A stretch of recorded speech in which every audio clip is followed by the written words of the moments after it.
What's up, guys? So my goal in all my videos is to make you a dangerous buyer or seller. This is directed towards the buyers. So this video is 5 tips to make you a dangerous buyer. Let's go.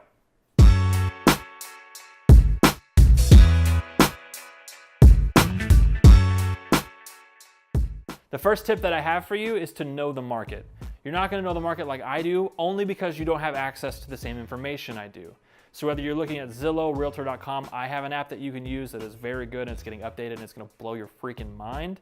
But as long as you're seeing what things are being bought or sold for, you can know what your money will buy you. This is super important so you don't get out into the market, think you can buy one thing, and then have a harsh reality when you find out that you can't.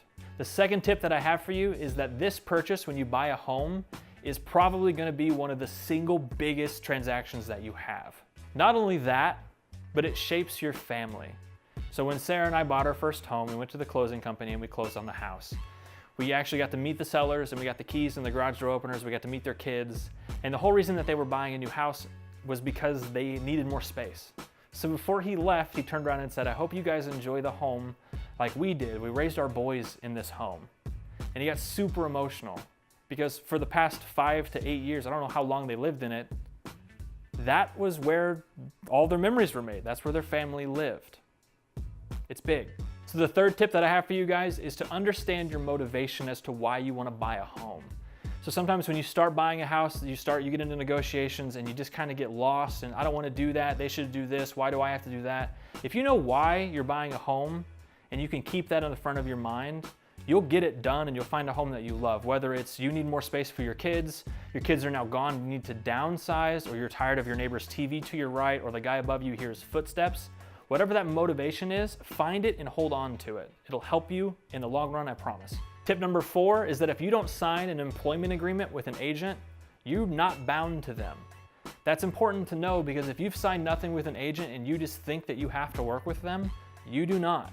You have to have that signed. And it should be explained to you. And if it's not, find somebody who will. Here's why an employment agreement is important. Everything that you say to me is confidential between the two of us. If you go to an open house and you start saying everything in the world, that agent that is in that house is selling the other person's house, so he is bound to them. So if you decide that you want to go in there and buy that house, all the information that you've already told him, he gets to use against you when you buy the house. That is how it works. He's not being malicious. That just is what it is. Do not put yourself in a position of weakness while you're looking for a house. Tip number 5 is use me as your real estate agent. Now here's why. You need to find somebody that is going to guide you through the process because the process is always changing. You're going to need somebody that is going to help you make good decisions and minimize your risks, and that is all that I try and do. Thanks for watching this week. Remember, it's freaking crazy right now, so if you want to buy or sell, you got to get on it. I'll help you do that. See you next week. I was going to dab, but I don't want to. Don't put that in there.